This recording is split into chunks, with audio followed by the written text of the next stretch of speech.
This is verse 12 of the 20th chapter, the Gospel of Matthew.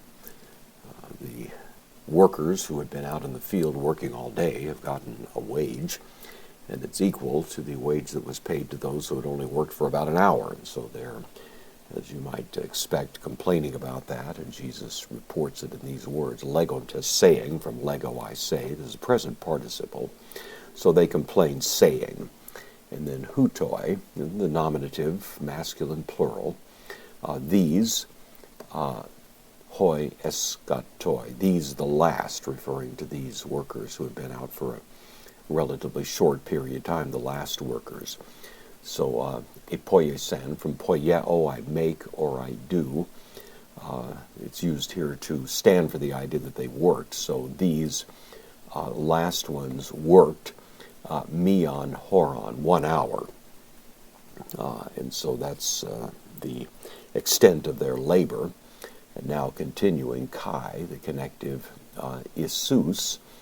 This is an adjective, it means equal. It's in the accusative.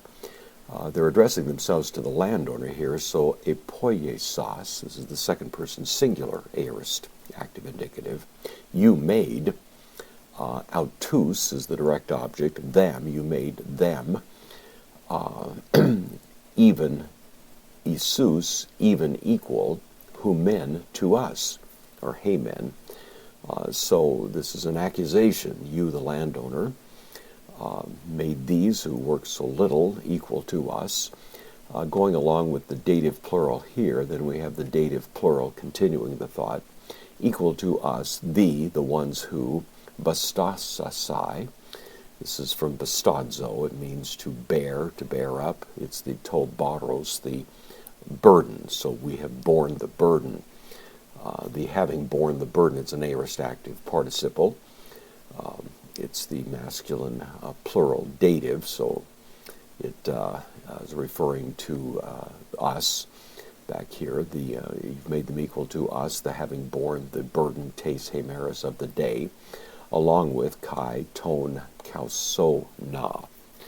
This is from a word that means heat, or the wind that would come in from the east, which was withering heat. So they're using a strong word here.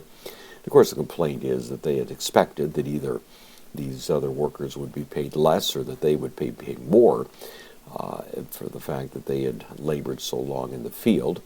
All of this is calculated to illustrate Jesus' point that many of the first will be last and the last first. And that is the surprise that not only occurred to these landowners, but may much more dramatically occur to all of those who appear in Jesus' presence in the final context of judgment.